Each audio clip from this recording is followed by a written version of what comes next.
नमस्कार दोस्तों।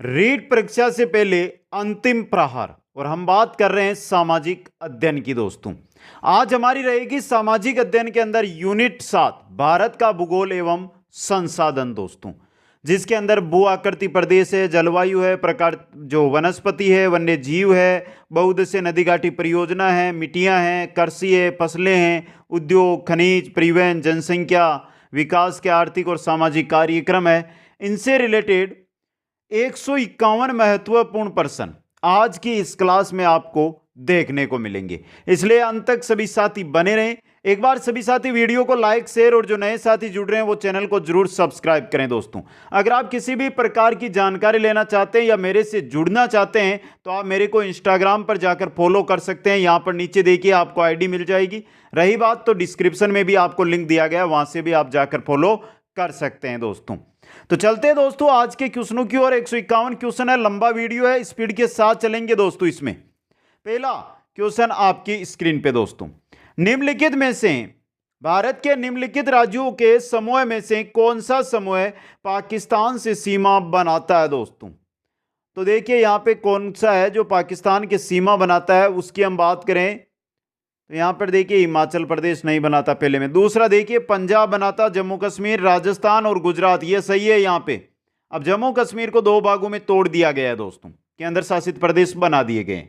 Question number 2 में चलिए, निम्नलिखित में से किस देश की भारत के साथ सबसे लंबी स्थलीय सीमा? सबसे लंबी स्थलीय सीमा की अगर हम बात करें तो वो लगती है बांग्लादेश के साथ। कितने किलोमीटर की सीमा है? 4096.7 किलोमीटर। यहां पर एक क्वेश्चन और बन जाता है, वो बनता है भारत की सबसे छोटी सीमा किस देश के साथ? अफगानिस्तान के साथ। किसके साथ लगती है? अफगानिस्तान के साथ। कितनी सीमा लगती है? 106 किलोमीटर। दोस्तों आगे चलिए, नेक्स्ट क्वेश्चन है, डूरंड लाइन किसके साथ भारत की सीमा निर्धारित करती है? डूरंड लाइन है जो अफगानिस्तान के साथ सीमा का निर्धारण करती है। क्वेश्चन नंबर 4, भारत और चीन की उत्तर पूर्वी सीमा का सीमांकन कौन सी रेखा करती है? भारत और चीन के मध्य है मैकमोहन रेखा। कौन सी है? मैकमोहन रेखा। दोस्तों क्वेश्चन नंबर 5 है, किसके द्वारा भारत श्रीलंका से अलग होता है? भारत और श्रीलंका किसके द्वारा? पाक जलडमरू के मध्य।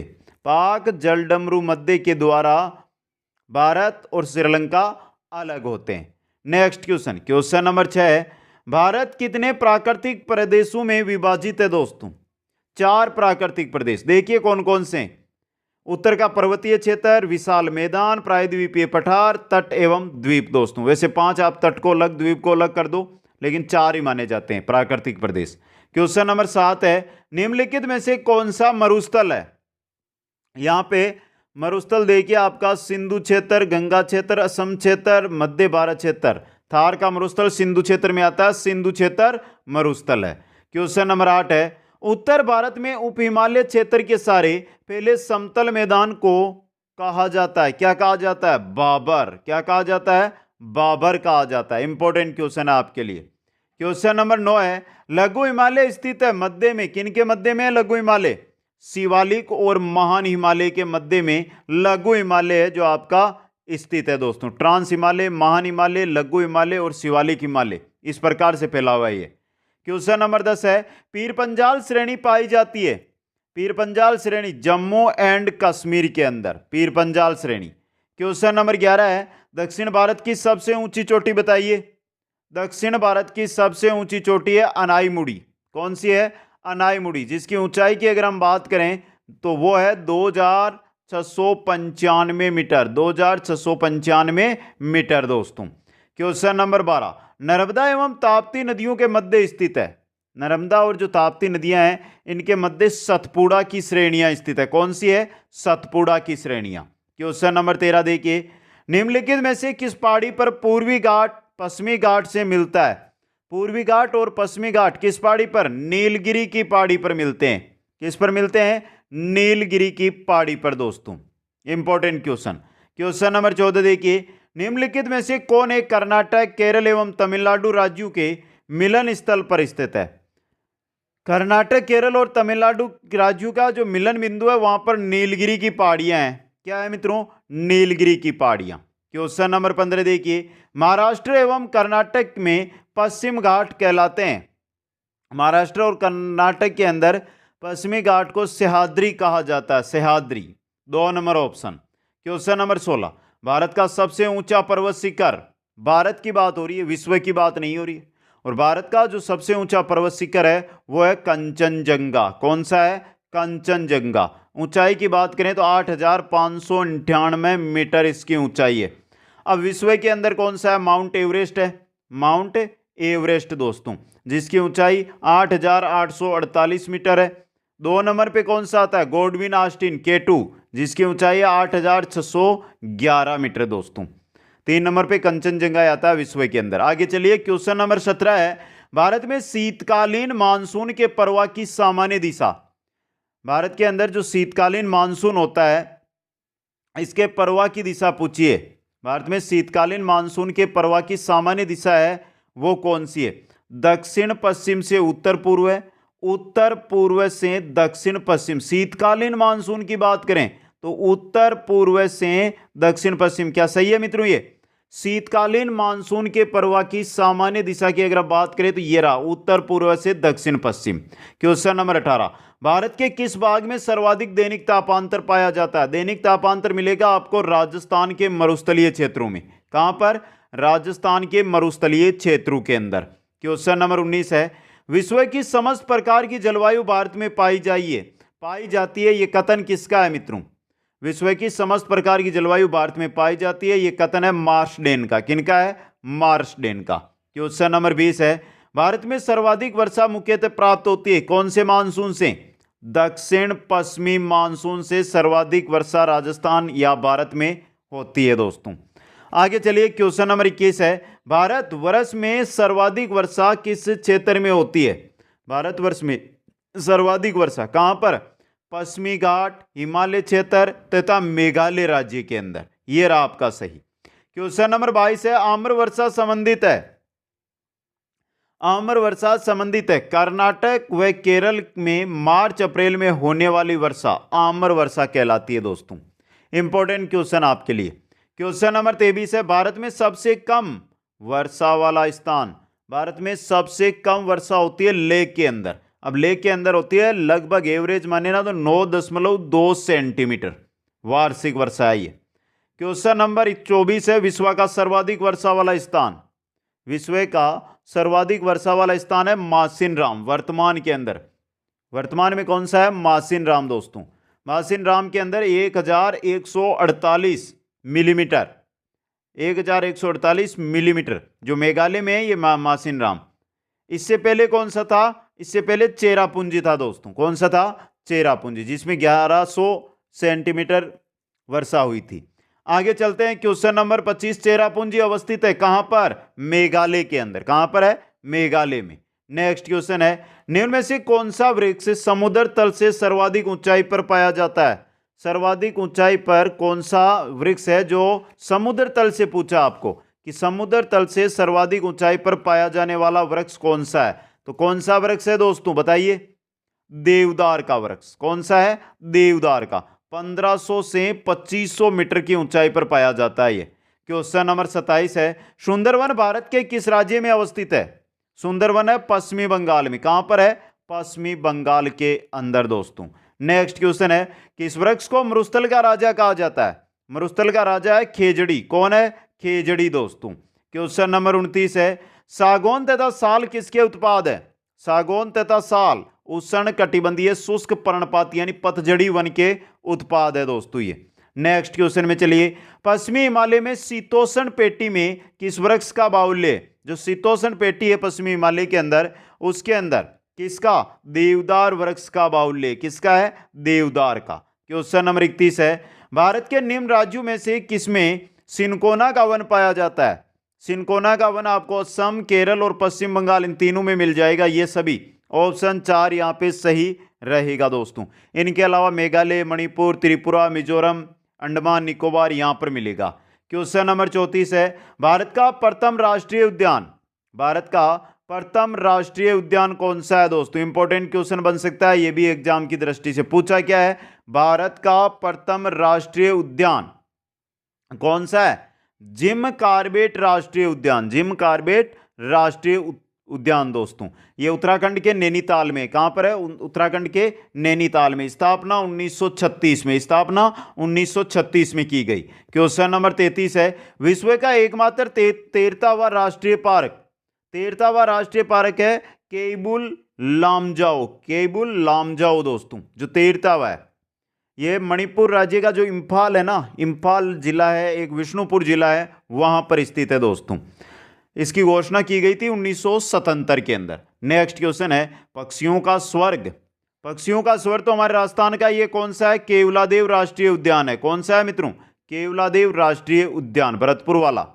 आगे चलिए नेक्स्ट क्वेश्चन में, देश में सर्वाधिक राष्ट्रीय उद्यान किस जिले, किस राज्य में, देश में सर्वाधिक राष्ट्रीय उद्यान कहां पर है, मध्य प्रदेश के अंदर, लगभग 11 दोस्तों। क्वेश्चन नंबर 36 है, भारत में सबसे बड़ा बाघ अभ्यारण्य टाइगर रिजर्व है, भारत का सबसे बड़ा बाघ अभ्यारण्य कौन सा है, नागार्जुन दोस्तों, नागार्जुन सागर, जो आंध्र प्रदेश के अंदर है। नागार्जुन सागर कहां पर है, आंध्रा के अंदर है मित्रों, कहां पर है, आंध्रा में। आगे चलिए क्वेश्चन नंबर 37 है, भारत का प्रथम तितली उद्यान, भारत का प्रथम तितली उद्यान है बेनेरघाटा जैविक उद्यान बेंगलुरु, बेनेरघाटा जैविक उद्यान बेंगलुरु, तितली उद्यान है प्रथम ये। क्वेश्चन नंबर 38 है, भारतीय गेंडे कहां पाए जाते हैं, भारतीय गेंडे पाए जाते हैं काजीरंगा अभ्यारण्य में, काजीरंगा अभ्यारण्य कहां पर है, असम के अंदर, कहां पर है, असम के अंदर। क्वेश्चन नंबर 39 है, कान्हा राष्ट्रीय पार्क कहां अवस्थित है, कान्हा राष्ट्रीय पार्क कहां पर है, मध्य प्रदेश में, कान्हा राष्ट्रीय पार्क कहां पर है, मध्य प्रदेश के अंदर। क्वेश्चन नंबर 40 देखिए, रणथंभौर राष्ट्रीय उद्यान भारत के किस प्रदेश में अवस्थित है तथा ये किस वन्य जीव के लिए प्रसिद्ध है। रणथंभौर तो राजस्थान में है, और राजस्थान के अंदर किसके लिए प्रसिद्ध है, ये बाघ के लिए। तो राजस्थान और बाघ के लिए क्या है, रणथंभौर प्रसिद्ध है दोस्तों। क्वेश्चन नंबर 41 में चलिए, कृष्णा सागर बांध किस नदी पर अवस्थित है, जो कृष्णा सागर बांध है ये कौन सी नदी पर बना हुआ है, यह आपको बताना है, और इंपॉर्टेंट क्वेश्चन भी एग्जाम की दृष्टि से यह बन सकता है। पूछा क्या आपको कि कृष्णा सागर बांध है ये किस नदी पर है दोस्तों, कावेरी, महानदी, गोदावरी, या कौन सी है, कृष्णा। तो सबको पता होना चाहिए कृष्णा सागर बांध किस पे, कावेरी नदी पर है, किस पर है, कावेरी नदी पर। इंपॉर्टेंट क्वेश्चन है दोस्तों, कर्नाटक के अंदर कावेरी नदी पर स्थित है दोस्तों। आगे चलते हैं नेक्स्ट क्वेश्चन की ओर, नागार्जुन सागर परियोजना जिस नदी पर अवस्थित है, नागार्जुन सागर परियोजना है कृष्णा नदी पर, किस पे है, कृष्णा नदी पर दोस्तों। तेलंगाना और आंध्र प्रदेश की सीमा पर नागार्जुन सागर जो परियोजना है ये स्थित है दोस्तों। क्वेश्चन नंबर 43 है, दामोदर घाटी निगम की स्थापना कब हुई, दामोदर घाटी निगम की स्थापना हुई थी 1948 में, कब हुई थी, 1948 के अंदर दोस्तों। नेक्स्ट क्वेश्चन में चलते हैं, बहुउद्देश्य नदी घाटी परियोजना को आधुनिक भारत के मंदिर किसने कहा था, आधुनिक भारत के मंदिर कहा था जवाहरलाल नेहरू ने, किसने कहा था, जवाहरलाल नेहरू ने। क्वेश्चन नंबर 45 देखिए, तेलुगु गंगा परियोजना से लाभान्वित राज्य, जो तेलुगु गंगा परियोजना है इससे लाभान्वित राज्य हैं महाराष्ट्र, तमिलनाडु, आंध्र प्रदेश और कर्नाटक। ऑप्शन 1 यहां पे सही रहेगा। आगे चलते हैं नेक्स्ट क्वेश्चन की ओर।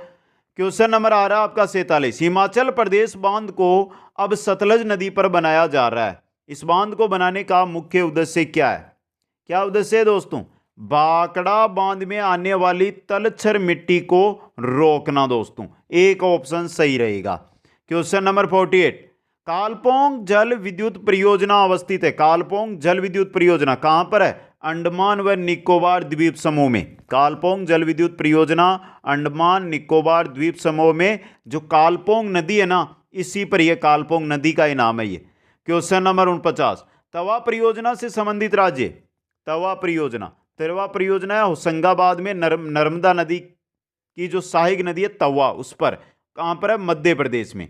मध्य प्रदेश का जिला है होशंगाबाद, उसके अंदर तवा नदी पर है दोस्तों ये। आगे चलते हैं नेक्स्ट क्वेश्चन में, पोंग बांध किस नदी पर बनाया गया है, पोंग बांध की अगर हम बांध करते हैं दोस्तों तो पोंग बांध है व्यास नदी पर, किस पे है, व्यास नदी पर बनाया गया है पोंग बांध। इंपॉर्टेंट क्वेश्चन हो सकता है ये। इसकी ऊंचाई पोंग बांध की कितनी है मित्रों, ऊंचाई की बात करें तो 133 मीटर है इसकी ऊंचाई, इसे व्यास डैम भी कहा जाता है। क्वेश्चन नंबर 51 है, मेजा बांध अवस्थित है, मेजा बांध कहां पर है? राजस्थान के अंदर। मेजा बांध राजस्थान के भीलवाड़ा में। कौन सी नदी? कोठारी नदी पर दोस्तों। कोठारी है जो बनास की सहायक नदी है। क्वेश्चन नंबर 52 है, तुलबुल परियोजना का संबंध। तुलबुल परियोजना है जम्मू कश्मीर के अंदर, झेलम नदी पर। झेलम नदी पर है तुलबुल परियोजना। क्वेश्चन नंबर 53 है, बगलिहार पनविद्युत परियोजना किस नदी पर स्थित है? जो बगलिहार पनविद्युत परियोजना है ये चिनाब नदी पर है दोस्तों। किस पर है?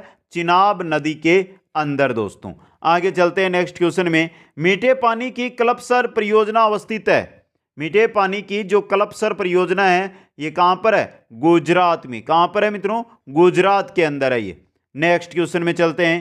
तपोवन और विष्णुगढ़ जल विद्युत परियोजनाएं कहां अवस्थित है?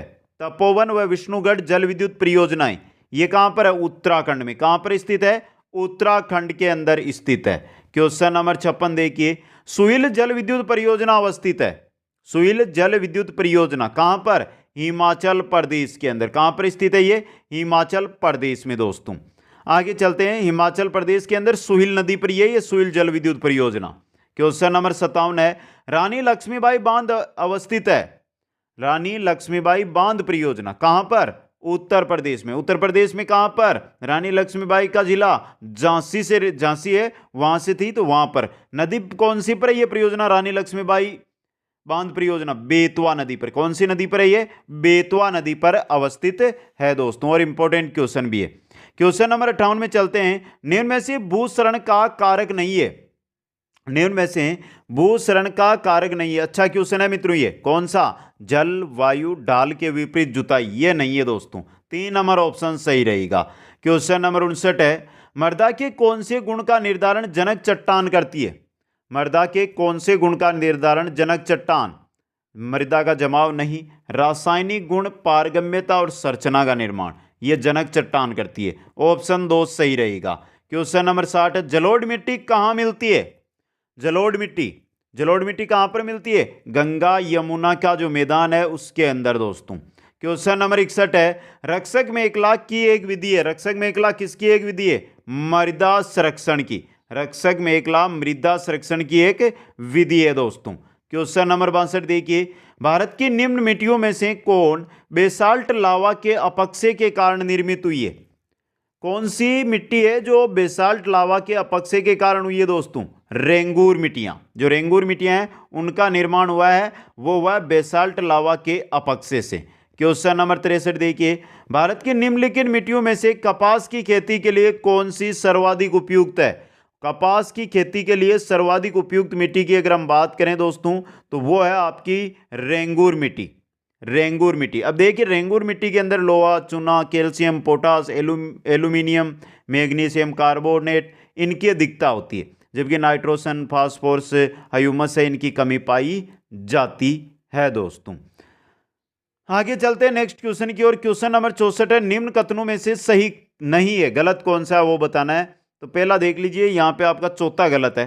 काली मिट्टी हिमालय क्षेत्र में पाई जाती है, गलत है। यहां पर काली मिट्टी भारत का जो दक्कन पठार है उसके आसपास का जो क्षेत्र है वहां पर पाई जाती है दोस्तों। हिमालय क्षेत्र के अंदर काली मिट्टी नहीं पाई जाती है। आगे चलते हैं क्वेश्चन नंबर 65 में, लेटेराइट मिट्टी मिलती है। लेटेराइट मिट्टी कहां पर? केरल के अंदर। लेटेराइट मिट्टी केरल के अंदर मिलती है। इंपॉर्टेंट क्वेश्चन है ये। मालाबार तटीय प्रदेश है, महाराष्ट्र है, वहां पर मिलेगी आपको। क्वेश्चन नंबर 66 है, भारत में सबसे अधिक उपजाऊ मृदा कौन सी है? भारत में सबसे अधिक उपजाऊ मृदा की बात करें तो वो है आपकी जलोढ़ मृदा। कौन सी है? जलोढ़ मृदा दोस्तों। आगे चलते हैं क्वेश्चन नंबर 67 की ओर। भारत में सबसे बड़ा मिट्टी का वर्ग, भारत में सबसे बड़ा मिट्टी का वर्ग है वो है कच्छारी मिट्टी। कौन सी है आपकी? कच्छारी मिट्टी। 40% क्षेत्रफल ये फैली है कच्छारी मिट्टी दोस्तों। क्वेश्चन नंबर 68, गंगा के मैदान की पुरानी कच्छारी मिट्टी क्या कहलाती है? गंगा के मैदान की पुरानी कच्छारी मिट्टी कहलाती है बांगर। क्या कहलाती है? बांगर का मैदान कहते हैं ना, बांगर कहलाती है दोस्तों। क्वेश्चन नंबर 69 है, निम्नलिखित में से किस प्रकार की मृदा की जल धारण क्षमता सबसे कम होती है? जल धारण क्षमता की अगर हम बात करें तो हमारी बलुई दोमट मिट्टी है ना, इसकी जल धारण क्षमता बहुत ही कम होती है। क्वेश्चन नंबर 70 देखिए, पश्चिमी राजस्थान की मिट्टी में किसकी मात्रा अधिक है? पश्चिमी राजस्थान की जो मिट्टी है उसमें कैल्शियम की मात्रा क्या है? अधिक है। पश्चिमी राजस्थान की मिट्टी में कैल्शियम की मात्रा अधिक है दोस्तों। क्वेश्चन नंबर 71 देखिए, रबी फसलों के अंतर्गत शामिल है, रबी फसलों के अंतर्गत शामिल है, इनमें से कौन कौन सी है मित्रों जो रबी फसलों के अंतर्गत शामिल है वो आपको बताना है। गेहूं है, जो है, चना है, ये सभी है दोस्तों जो अक्टूबर नवंबर में बोई जाती है, मार्च अप्रैल में काटी जाती है। गेहूं, चना, जौ, तिलहन, अलसी, सरसों, जीरा, धनिया, अफीम, इसबगोल, ये सभी। तो यहाँ पे ऑप्शन 4 सही रहेगा। क्वेश्चन नंबर 72 है, हरी सब्जियां व चारे की फसल होती है, हरी सब्जियां व चारे की फसल, ये जायद फसल होते हैं दोस्तों। कौन सी है? जायद फसल। क्वेश्चन नंबर 73 है, व्यवसायिक यानी मुद्रा दायनी फसलों के अंतर्गत शामिल है गन्ना, कपास, जूट, ये तीनों ही है आपके। तो उपरोक्त सभी गन्ना, कपास, जूट ये किसमें है? व्यवसायिक फसलों के अंतर्गत आते हैं दोस्तों। तंबाकू हुआ, तिलहन हुआ, ये सभी। आगे चलते हैं। क्वेश्चन नंबर 74 है, केले तथा अनानास मुख्यतया उगाए जाते हैं, केले और अनानास मुख्यतः कहां पर उगाए जाते हैं? उष्ण कटिबंधीय क्षेत्रों में। कहां पर? उष्ण कटिबंधीय क्षेत्रों के अंदर। आगे चलते हैं। क्वेश्चन नंबर 75 है, देश में एग्रो इकोलॉजिकल क्षेत्र कितने हैं? देश में एग्रो इकोलॉजिकल क्षेत्र रीजन कितने हैं दोस्तों? 20 है दोस्तों। आगे चलिए। क्वेश्चन नंबर 76 है, मिश्रित कृषि में सम्मिलित है, मिश्रित कृषि के अंदर सम्मिलित कई तरह की फसलें उगाना तथा पशुपालन भी करना, इसको ही मिश्रित कृषि कहा जाता है। क्वेश्चन नंबर 77 है, भारतीय कृषि में निम्न उत्पादकता का कारण है, कम उत्पादकता का कारण भारतीय कृषि में क्या है दोस्तों? आवश्यकता से अधिक लोगों का कृषि कार्य में लगा रहना, जोत का छोटा आकार, उत्पादन की पिछड़ी तकनीक, उपर्युक्त सभी कारण है। ऑप्शन 4 सही रहेगा। क्वेश्चन नंबर 78 है, निम्नलिखित में से कौन सा भारतीय कृषि की निम्न उत्पादकता का कारण नहीं है? भारतीय कृषि की निम्न उत्पादकता का कारण सहकारी कृषि, ये कारण नहीं है यहाँ पे। ऑप्शन 3 सही रहेगा। क्वेश्चन नंबर 80 में चलिए। 79, एक मार्ग है, ये एक मार्ग क्या होता है दोस्तों? गुणवत्ता गारंटी की मोहर ही क्या है? एक मार्ग है दोस्तों। इंपॉर्टेंट है ये चीज आपके लिए। क्वेश्चन नंबर 80 में चलिए। 80 नंबर क्वेश्चन है, हरित क्रांति से अभिप्राय, यह हरित क्रांति क्या होती है? उच्च उत्पादन वैरायटी प्रोग्राम ही हरित क्रांति है दोस्तों। 1966-67 में इसको प्रारंभ किया गया था। क्वेश्चन नंबर 81 में देखिए, निम्नलिखित फसलों में से किसे हरित क्रांति का सर्वाधिक लाभ उत्पादन एवं उत्पादकता दोनों में हुआ दोस्तों? किसमें हुआ था? गेहूं के अंदर। ऑप्शन 4 यहां पे सही रहेगा। क्वेश्चन नंबर 82 है, इंद्रधनुषीय क्रांति का संबंध है, इंद्रधनुषीय क्रांति का हरित क्रांति, श्वेत क्रांति, नीली क्रांति, इन तीनों क्रांतियों से संबंध है इंद्रधनुषीय क्रांति का, उपरोक्त सभी से। क्वेश्चन नंबर चलते हैं 83 में, गुलाबी क्रांति किससे संबंधित है? गुलाबी क्रांति यहां पर ऑप्शनों के अकॉर्डिंग चलिए, कपास, लहसुन, अंगूर, प्याज, प्याज से है दोस्तों। किससे हैं? प्याज से। Important question. काली क्रांति है, उसका संबंध किससे है? काली क्रांति का पेट्रोलियम यानी कच्चा तेल से। नीली क्रांति का मत्स्य पालन से। हरित क्रांति का खाद्यान्न उत्पादन से। लाल क्रांति का मांस तथा टमाटर उत्पादन से। पीली क्रांति का तिलहन उत्पादन से संबंध है दोस्तों। आगे चलिए। क्वेश्चन नंबर 84 है, निम्नलिखित में से कौन सा एक भारत में नीली क्रांति से संबंधित है? नीली क्रांति से संबंधित है यहाँ पे मत्स्य पालन। कौन सा है? मत्स्य पालन दोस्तों। क्वेश्चन नंबर 85 में चलिए, निम्नलिखित में से किस समूह की फसलें नकदी है? यहाँ पे नकदी फसलों का जो समूह है वो आपको बताना है। गेहूं, मक्का, चावल नहीं, चना, मटर, गेहूं नहीं, कपास, गन्ना, केला, ये नकदी फसलों की श्रेणी में आएगी आपकी। ऑप्शन यहाँ पे 3 है जो क्या रहेगा? सही रहेगा दोस्तों। Important question. आगे चलते हैं नेक्स्ट क्वेश्चन की ओर। क्वेश्चन नंबर 86 है, निम्नलिखित में से कौन सी एक खरीफ की फसल है? खरीफ की फसल मसूर, अलसी, सोयाबीन, सरसों, खरीफ की फसल है, पूछा है ना आपको। तो मित्रों यहाँ पे देखिए, खरीफ की फसलों के अंदर हमारे धान आता है, मक्का आता है, जवार आता है, कपास आता है, रागी आता है, बाजरा आता है, अरहर आता है, सोयाबीन आता है, मूंगफली आता है। सरसों की बात करें तो ये रबी की फसल है। अब यहाँ पे सोयाबीन है ना आपका, ये सोयाबीन, ये क्या है आपके? क्या है मित्रों? सोयाबीन। सोयाबीन आपके खरीफ की फसल है दोस्तों। आगे चलिए। क्वेश्चन नंबर 87, निम्नलिखित स्थल रूपों में से किसमें खनिज निक्षेपों की प्रचुरता पाई जाती है?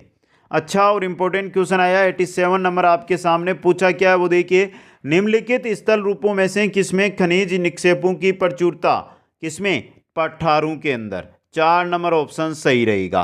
क्वेश्चन नंबर 88 है, पृथ्वी की सबसे आंतरिक परत मुख्यतः बनी हुई है, किससे बनी हुई है, निकिल एवं लोहे से, निकिल एवं लोहे से बनी हुई है। क्वेश्चन नंबर 89 है, निम्नलिखित में से किस एक को जीवाश्मी ईंधन नहीं माना जाता, इनमें से किस एक को, पेट्रोलियम, कोयला, प्राकृतिक गैस, जलाऊ लकड़ी को नहीं माना जाता है। 4 नंबर ऑप्शन सही रहेगा। क्वेश्चन नंबर 90 है, निम्नलिखित में से किसके उत्पादों को काला सोना कहा जाता है, काला सोना कहा जाता है कोयला के उत्पादों को दोस्तों। नेक्स्ट क्वेश्चन है, मंगला तेल कुआं स्थित है, मंगला तेल कुआं राजस्थान में है मित्रों, कहां पर है, राजस्थान के अंदर। क्वेश्चन नंबर 92 है, बेलाडीला खदान जानी जाती है, बेलाडीला की खदान किसके लिए जानी जाती है, हीरा उत्पादन के लिए, किसके लिए, हीरा उत्पादन के लिए। क्वेश्चन नंबर 93, परमाणु ऊर्जा संयंत्रों में, परमाणु ऊर्जा संयंत्रों में बिजली रिक्त स्थान की प्रक्रिया द्वारा उत्पादित की जाती है, बिजली परमाणु ऊर्जा संयंत्रों के अंदर नाभिकीय विखंडन के द्वारा, नाभिकीय विखंडन के द्वारा। क्वेश्चन नंबर 94 है, निम्न में से कौन सा परंपरागत ऊर्जा स्रोत है, सौर ऊर्जा, ज्वारीय ऊर्जा, जीवाश्म, यह परंपरागत ऊर्जा स्रोत है दोस्तों। यहां पे आगे चलिए नेक्स्ट क्वेश्चन, क्वेश्चन नंबर 15 है, निम्नलिखित में से कौन सा सेल समूह है भारत में धात्विक खनिजों का प्रमुख स्रोत है, कौन सा सेल समूह है, धारवाड़ समूह है आपका, ऑप्शन यहां पे सही रहेगा दोस्तों। आगे चलते हैं नेक्स्ट क्वेश्चन में, क्वेश्चन नंबर 96 है, निम्नलिखित में से भारतीय राज्य में लौह अयस्क उपलब्ध है, निम्नलिखित भारतीय राज्य में लौह अयस्क, झारखंड, मध्य प्रदेश, ओडिशा, पंजाब। मित्रों बात किसकी कर रहे हैं हम, लौह अयस्क उत्पादन के 4 क्षेत्र है भारत में, जिसमें देखिए पूर्वी के अंदर बात करें तो झारखंड एवं उड़ीसा है, मध्य में बात करें तो जिसके अंदर आपका मध्य प्रदेश और छत्तीसगढ़ आएगा, प्रायद्वीप की बात करें तो कर्नाटक, गोवा, महाराष्ट्र आएगा, और अन्य क्षेत्र में राजस्थान, केरल, गुजरात, हरियाणा और पश्चिम बंगाल है। तो यहां पर देखिए पंजाब है, इसके अंदर उपलब्ध नहीं है दोस्तों। क्वेश्चन 97, राजस्थान की नाथरा की पाल क्षेत्र में कौन सा खनिज पाया जाता है, नाथरा की पाल के अंदर लौह अयस्क पाया जाता है, कौन सा दोस्तों, लौह अयस्क। थूर हुंडेर भी है राजस्थान के उदयपुर जिले में, नाथरा की पाल, थूर हुंडेर, इनके अंदर लौह अयस्क है जो पाया जाता है। क्वेश्चन नंबर 98, निम्नलिखित उद्योगों में से कौन सा सार्वजनिक क्षेत्र के अंतर्गत है दोस्तों, उद्योग दिए गए हैं और इनमें से कौन सा है जो सार्वजनिक क्षेत्र के अंदर स्थित है, वो आपको बताना है। इंपॉर्टेंट क्वेश्चन ये भी एग्जाम की दृष्टि से आपके बन सकता है। तो पूछा क्या गया है मित्रों, निम्न में से कौन सा उद्योग है जो सार्वजनिक क्षेत्र के अंदर स्थित है, बताइए दोस्तों। मारुति उद्योग limited, Tata iron and steel company limited, Hindustan aeronautics limited और सुधा डिपो। अच्छा क्वेश्चन, इंपॉर्टेंट क्वेश्चन, बताना क्या है कि कौन सा है जो सार्वजनिक क्षेत्र के अंतर्गत है, Hindustan aeronautics limited. Question number 99 है, भारत में परमाणु शक्ति का केंद्र कौन सा है, भारत में परमाणु शक्ति का केंद्र कौन सा है, डिगबोई, चंद्रपुर, रानीगंज, कल्पकम, यह है दोस्तों।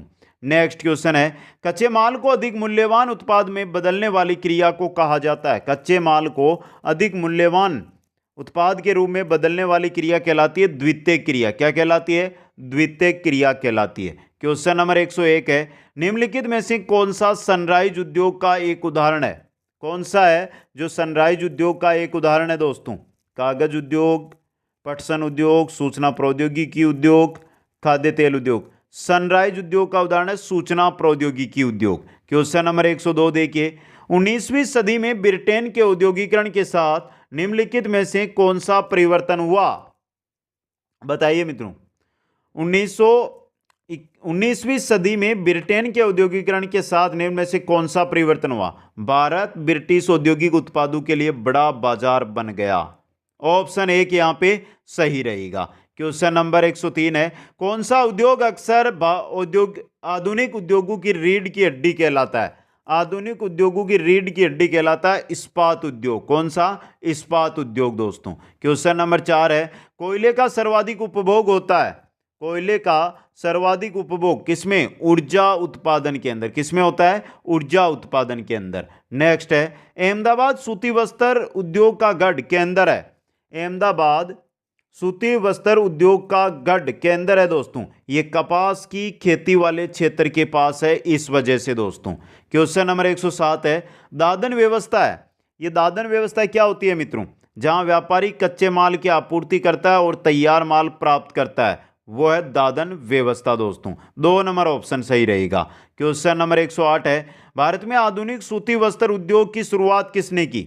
आधुनिक सूती वस्त्र उद्योग की शुरुआत कब हुई दोस्तों? हुई थी कब? 1818 के अंदर। कब हुई थी? 1818 में, पोर्ट ग्लास्टर, कोलकाता के समीप। ये सफल, परंतु इसकी जो सफल शुरुआत है ना, वो हुई थी 1854 में। कब हुई थी? 1854 में, मुंबई के अंदर जो है सूती वस्त्र उद्योग की सफल शुरुआत हुई थी। क्वेश्चन नंबर 109, टिस्को संयंत्र अवस्थित है, बता दीजिए टिस्को संयंत्र है ये कहां पर है दोस्तों? अच्छा और इंपॉर्टेंट क्वेश्चन आपके लिए, टिस्को है टाटा नगर में। टिस्को संयंत्र टाटा नगर जमशेदपुर के अंदर है दोस्तों। टाटा नगर जमशेदपुर स्थित है और इस कारखाने की स्थापना 1907 के अंदर की गई थी दोस्तों। Tata iron and steel company, TISCO. Question number 110 है, निम्नलिखित में से कौन सा सुमेलित नहीं है, वो बताना है। भिलाई मध्य प्रदेश में, भिलाई मध्य प्रदेश में है क्या दोस्तों? बात यहां पे हो रही है भिलाई। भिलाई कहां पर है? छत्तीसगढ़ के अंदर। कहां पर है? छत्तीसगढ़ में। इंपॉर्टेंट क्वेश्चन है ये आपके लिए। बाकी तीनों सही है यहां पे, आपका ऑप्शन 1 सही रहेगा। नेक्स्ट क्वेश्चन, भिलाई के अंदर है क्या? इस्पात संयंत्र है भिलाई के अंदर। दुर्गापुरा, दुर्गापुरा के अंदर क्या है मित्रों? दुर्गापुरा संयंत्र ही यहां पर है। आगे चलते हैं नेक्स्ट क्वेश्चन में, स्टेनलेस स्टील बनाने के लिए प्रयोग में लाया जाता है। स्टेनलेस स्टील बनाने के लिए क्रोमियम और निकिल, क्रोमियम और निकिल काम में लिया जाता है। क्वेश्चन नंबर 112 है, राउरकेला इस्पात संयंत्र स्थित है। राउरकेला इस्पात संयंत्र है ये कहां पर है? ओडिशा में। कहां पर है? ओडिशा के अंदर दोस्तों। नेक्स्ट क्वेश्चन में चलते हैं। क्वेश्चन नंबर 113, भिलाई इस्पात संयंत्र कहां पर स्थित है? भिलाई इस्पात संयंत्र अभी अभी हमने देख लिया है, कहां पर है? छत्तीसगढ़ के अंदर। कहां पर है मित्रों? छत्तीसगढ़ के अंदर स्थित है दोस्तों। और अच्छा क्वेश्चन है ये आपके लिए। आगे चलते हैं। क्वेश्चन नंबर 114 आ रहा है, पाराद्वीप का विकास जिन बंदरगाहों का भार कम करने के लिए किया गया था वे है। पाराद्वीप का जो निर्माण किया गया है वो किन बंदरगाहों का भार कम करने के लिए किया गया है दोस्तों? इंपॉर्टेंट क्वेश्चन एग्जाम की दृष्टि से ये आपके लिए बन सकता है। कोलकाता और विशाखापत्तनम जो बंदरगाह है उनका भार कम करने के लिए। क्वेश्चन नंबर 115, निम्नलिखित में से कौन सा एक भारत का प्राकृतिक बंदरगाह नहीं है? कांडला, चेन्नई। चेन्नई नहीं है भारत का, ये प्राकृतिक बंदरगाह नहीं है। बाकी पाराद्वीप, मुंबई, कांडला ये सभी क्या है? क्या है? कृत्रिम दोस्तों। क्या प्राकृतिक बंदरगाह है? जो आपका ये चेन्नई है, ये भारत का दूसरा सबसे बड़ा कृत्रिम बंदरगाह है दोस्तों। प्रथम पे कौन सा आता है? मुंबई दोस्तों। आगे चलते हैं। क्वेश्चन नंबर 116 है, भारत का सबसे बड़ा बंदरगाह। भारत का सबसे बड़ा बंदरगाह मुंबई बंदरगाह दोस्तों। कौन सा है? मुंबई का बंदरगाह। क्वेश्चन नंबर 117 है, भारत में निम्नलिखित बंदरगाहों में से कौन सा एक खुला सागरीय बंदरगाह है? खुला सागरीय बंदरगाह चेन्नई बंदरगाह। कौन सा है? चेन्नई दोस्तों। आगे चलते हैं। क्वेश्चन नंबर 118, भारत का सबसे लंबा राष्ट्रीय राजमार्ग। भारत का सबसे लंबा राष्ट्रीय राजमार्ग कौन सा है दोस्तों? कौन सा है? भारत का सबसे लंबा राष्ट्रीय राजमार्ग संख्या नेशनल हाईवे 44 है। राष्ट्रीय राजमार्ग संख्या 44। पहले कितनी थी? 7 थी दोस्तों इसकी संख्या। यह नए क्रम के अनुसार आपका। क्वेश्चन नंबर 19 है, देश का सबसे छोटा राष्ट्रीय राजमार्ग। सबसे छोटा राष्ट्रीय राजमार्ग की अगर हम बात करें दोस्तों, तो ये इंपॉर्टेंट क्वेश्चन आपके लिए बन सकता है और वो है 47A। राष्ट्रीय राजमार्ग संख्या 47A। इसका पुरानी संख्या थी 327B दोस्तों। लगभग 6 किलोमीटर लंबा है ये। क्वेश्चन नंबर 120 है, निम्नलिखित में से किस राज्य में राष्ट्रीय राजमार्गों की सर्वाधिक लंबाई है? सर्वाधिक लंबाई राष्ट्रीय राजमार्गों की है महाराष्ट्र के अंदर। सर्वाधिक राष्ट्रीय राजमार्ग है उत्तर प्रदेश के अंदर दोस्तों। नेक्स्ट क्वेश्चन है, देश में राष्ट्रीय राजमार्गों का घनत्व है कितना है दोस्तों? 40.2 किलोमीटर प्रति 1000 वर्ग किलोमीटर दोस्तों। आगे चलते हैं। क्वेश्चन नंबर 122, देश का राज्य अथवा केंद्र शासित प्रदेश जिसमें केवल एक ही राष्ट्रीय राजमार्ग है, कौन से में है दोस्तों? चंडीगढ़ के अंदर। नेक्स्ट क्वेश्चन में चलते हैं। भारत का सबसे लंबा सड़क पुल, भारत का सबसे लंबा सड़क पुल है वो है भूपेन हजारिका सेतु, भूपेन हजारिका सेतु दोस्तों। अच्छा क्वेश्चन है आपके लिए ये। आगे चलते हैं, क्वेश्चन नंबर 124 आ रहा है, भूगोल की वह शाखा, भूगोल की वह शाखा जो विशिष्ट मानव जनसंख्या की संरचना के विषय में संबंधित है कहलाती है, क्या कहलाती है? वो कहलाती है जनसांख्यिकी। ऑप्शन 2 सही रहेगा। क्वेश्चन नंबर 125, जनसंख्या घनत्व किसे कहते हैं? क्या अभिप्राय है जनसंख्या घनत्व से? पृथ्वी के पृष्ठ के एक इकाई क्षेत्र में रहने वाले लोगों की संख्या ही जनसंख्या घनत्व है। क्वेश्चन नंबर 126, राष्ट्रीय शिक्षा नीति 1986 ने निम्नलिखित में से किसके लिए एकीकृत कार्यक्रम विकसित करने का सुझाव दिया था दोस्तों? किनके लिए? विकलांग बच्चों के नियमित स्कूलों में पढ़ने के लिए। ऑप्शन 1 यहां पे सही रहेगा। क्वेश्चन नंबर 27 है, खाद्य सुरक्षा के संबंध में निम्नलिखित में से कौन सा सत्य है?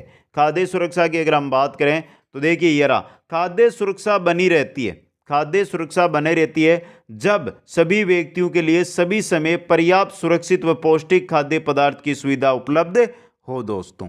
आगे चलते हैं, क्वेश्चन नंबर आ रहा है 128, निम्नलिखित में से किस उपागम को एनसीईआरटी द्वारा प्रकाशित पाठ्य पुस्तक यानी सामाजिक और राजनीतिक जीवन में निहित विचारों से विद्यार्थियों को अवगत कराने के लिए अधिक प्रयोग किया गया दोस्तों? किसको दोस्तों? कहानी बोर्ड को। ऑप्शन 2 सही रहेगा।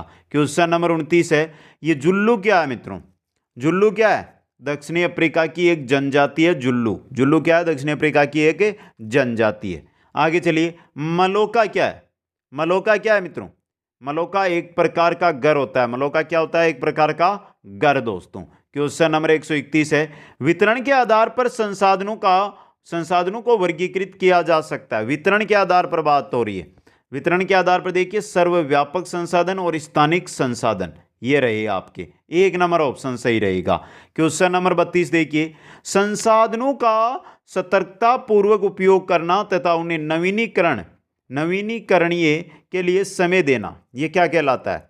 ये कहलाता है संसाधन प्रबंधन। क्या कहलाता है? संसाधन प्रबंधन कहलाता है। क्वेश्चन नंबर 133, संसाधन जो किसी क्षेत्र में पाए जाते हैं परंतु जिनका अभी उपयोग नहीं किया गया है, संसाधन जो किसी क्षेत्र में है लेकिन उनका उपयोग नहीं किया गया है, उनको संभावित संसाधन कहते हैं। क्या कहते हैं? संभावित संसाधन। क्वेश्चन नंबर 34, वर्ष 2011 की जनगणना क्रमिक रूप से जनगणना थी। कौन सी जनगणना थी? ये 15वीं जनगणना थी दोस्तों। इंपॉर्टेंट क्वेश्चन है आपके लिए। क्वेश्चन नंबर 135 देखिए, जनगणना 2011 के अनुसार सर्वाधिक जनसंख्या वाला राज्य, सर्वाधिक जनसंख्या वाला राज्य है आपका उत्तर प्रदेश दोस्तों। नेक्स्ट क्वेश्चन है, जनगणना 2011 के अनुसार देश में न्यूनतम जनसंख्या वाला राज्य कौन सा है? सिक्किम है। अब यहां पे बात हो जाए दूसरी कि केंद्र शासित प्रदेश की अगर हम बात करें तो संघ शासित प्रदेश है लक्षद्वीप। कौन सा है आपका? लक्षद्वीप, सबसे कम जनसंख्या के अंदर दोस्तों। आगे चलते हैं, नेक्स्ट क्वेश्चन है, 2011 की जनगणना के अनुसार भारत का लिंगानुपात कितना है? 943 दोस्तों। और 2001 में कितना था? 933 था। क्वेश्चन नंबर 138, देश में सर्वाधिक लिंगानुपात किस राज्य में? देश में सर्वाधिक लिंगानुपात है वो है आपके केरल में। केरल का लिंगानुपात कितना है मित्रों? 1084। कितना है? 1084। 2 नंबर पे तमिलनाडु आएगा, 2 नंबर पे तमिलनाडु, ये 2 नंबर पे इसका है आपके 996 है दोस्तों। आगे चलिए नेक्स्ट में, देश का न्यूनतम लिंगानुपात 2011 वाला राज्य, न्यूनतम लिंगानुपात की अगर हम बात करें तो आपका हरियाणा आएगा। किसी ना किसी में हरियाणा आगे हैं और देखिए इसका लिंगानुपात था 879 दोस्तों। आगे चलते हैं नेक्स्ट क्वेश्चन में, सर्वाधिक लिंगानुपात वाला केंद्र शासित प्रदेश, बहुत अच्छा क्वेश्चन आया है। सर्वाधिक लिंगानुपात वाला केंद्र शासित प्रदेश है वो है पांडुचेरी। कौन सा है? पांडुचेरी है दोस्तों। पांडुचेरी का लिंगानुपात है 1037। कितना है? 1037। इसके बाद लक्षद्वीप आता है, लक्षद्वीप का है 937। कितना है? 947। 37 नहीं 47 है दोस्तों। आगे चलते हैं, देश का न्यूनतम लिंगानुपात वाला केंद्र शासित प्रदेश, न्यूनतम लिंगानुपात की बात करें तो आपका सही रहेगा दमन व द्वीप दोस्तों। दमन व द्वीप, दमन और द्वीप का अगर लिंगानुपात देखें तो कितना है? 618 है दोस्तों, सबसे कम। क्वेश्चन नंबर 44, भारत का सर्वाधिक जनघनत्व वाला राज्य, भारत का सर्वाधिक जनघनत्व वाला राज्य है बिहार राज्य। कौन सा है? बिहार। इंपॉर्टेंट क्वेश्चन बन सकता है। भारत का सर्वाधिक जनघनत्व वाला राज्य बिहार है। बिहार का जनघनत्व अगर हम देखें तो कितना है? 1106 व्यक्ति प्रति वर्ग किलोमीटर। इसके बाद पश्चिम बंगाल आता है 1078, फिर केरल आता है, फिर उत्तर प्रदेश, फिर हरियाणा। आगे चलिए, नेक्स्ट क्वेश्चन आता है, भारत का न्यूनतम जनघनत्व वाला राज्य, भारत का न्यूनतम जनघनत्व वाला राज्य है अरुणाचल प्रदेश। कौन सा है? अरुणाचल प्रदेश है दोस्तों। अब अरुणाचल प्रदेश का अगर हम जनघनत्व देखें तो वो है 17। कितना है मित्रों? 17 है। इसके बाद मिजोरम का 52 है, सिक्किम का 86 है। क्वेश्चन है आपका नेक्स्ट है, भारत में न्यूनतम जनघनत्व वाला केंद्र शासित प्रदेश, न्यूनतम जनघनत्व वाला केंद्र शासित प्रदेश है अंडमान निकोबार दोस्तों। अंडमान निकोबार का जनघनत्व है 46 दोस्तों। कितना है? 46। दादर और नगर हवेली है उसका 700 है, दादर और नगर हवेली का 700 दोस्तों। नेक्स्ट क्वेश्चन है, जनगणना 2011 के अनुसार भारत की दशकीय जनसंख्या वृद्धि, दशकीय जनसंख्या वृद्धि दर की बात करें तो वो है 17.07%, 17.07% दोस्तों। बहुत ही इंपॉर्टेंट। 2001 के अनुसार अगर हम देखें ना इसको, तो दशकीय जनसंख्या वृद्धि थी दर थी 21.34%। नेक्स्ट क्वेश्चन में चलिए, भारत का सर्वाधिक जनसंख्या वृद्धि दर वाला राज्य, सर्वाधिक जनसंख्या वृद्धि दर वाला राज्य है मेघालय, और मेघालय की जनसंख्या वृद्धि दर है 27.9% दोस्तों। नेक्स्ट क्वेश्चन में चलिए, भारत में न्यूनतम जनसंख्या वृद्धि दर वाला राज्य, न्यूनतम जनसंख्या वृद्धि दर की अगर हम बात करें तो आपका रहेगा नागालैंड, और नागालैंड की जो जनसंख्या है वो थी माइनस में 0.6%, 0.6% दोस्तों। यानी एकमात्र ऋणात्मक जनसंख्या वृद्धि दर वाला राज्य सिर्फ नागालैंड ही है। इससे अगर हम बात करें कि प्लस के अंदर सबसे कम है तो वो है 2 नंबर पे आपका केरल। केरल की जो न्यूनतम जनसंख्या वृद्धि दर है वो थी 4.9%।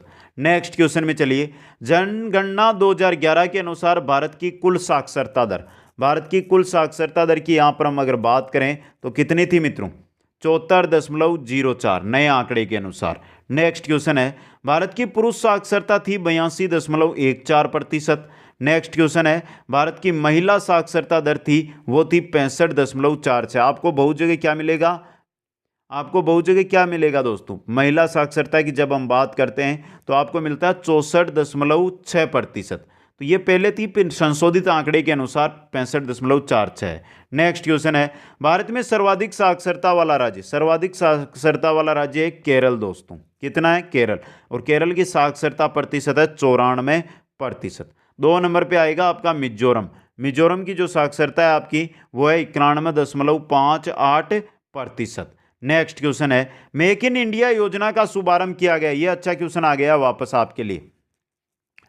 क्या कहा गया है यहां पे कि मेक इन इंडिया योजना का शुभारंभ किया गया था। कब किया गया था दोस्तों? 25 सितंबर 2014 को। नेक्स्ट क्वेश्चन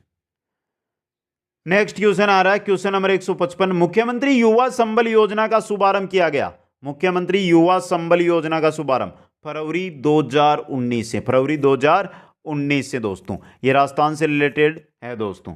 नेक्स्ट क्वेश्चन है, राज्य महिला आयोग का गठन किया गया। राज्य महिला आयोग का गठन 1999 के अंदर, 15 मई 1999 में राज्य महिला आयोग का गठन राजस्थान के अंदर किया गया दोस्तों। नेक्स्ट क्वेश्चन है, महिला घरेलू हिंसा निरोधक अधिनियम पारित किया गया। महिला घरेलू हिंसा निरोधक अधिनियम कब? 2005 में। कब पारित किया गया था? 2005 के अंदर दोस्तों। नेक्स्ट क्वेश्चन में चलिए, बेटी बचाओ बेटी पढ़ाओ योजना का शुभारंभ वर्ष, बेटी पढ़ाओ बेटी बचाओ बेटी पढ़ाओ 22 जनवरी 2015 दोस्तों, 22 जनवरी 2015। ऑप्शन 4 यहां पे आपका सही रहेगा। क्वेश्चन नंबर 159 है, प्रधानमंत्री नरेंद्र मोदी द्वारा आत्मनिर्भर भारत अभियान कोविड-19 की घोषणा की गई। कब की गई? 12 मई 2020 को, 12 मई 2020 को। नेक्स्ट क्वेश्चन है, ग्रामीण युवाओं में कौशल विकास द्वारा, ग्रामीण युवाओं में कौशल विकास द्वारा गरीबी का निवारण के लिए कार्यरत योजना का नाम क्या है? पंडित दीनदयाल उपाध्याय ग्रामीण कौशल योजना। 3 नंबर ऑप्शन सही रहेगा। और अंतिम question, Shyama Prasad Mukherjee rurban mission SPMRM का शुभारंभ किया गया? कब किया गया? Important question. कब किया गया था? 2016 में, 21 फरवरी 2016 को दोस्तों। तो आज की क्लास में 151 का मैंने बोला और 161 क्वेश्चन आपको यहां पर करवा दिए दोस्तों। अब कमेंट करके बता दो क्वेश्चन कैसे लगे, अच्छे लगे या कैसे लगे, जल्दी से कमेंट कर दें। और जो भी साथी मेरे साथ जुड़ना चाहते हैं वो इंस्टाग्राम आईडी यहां पर दी गई है, लिंक डिस्क्रिप्शन में दी गई है, वहां पर जाकर मेरे को फॉलो कर सकते हैं, मेरे से बात कर सकते हैं। आप सभी को बहुत बहुत धन्यवाद। जय हिंद, जय भारत।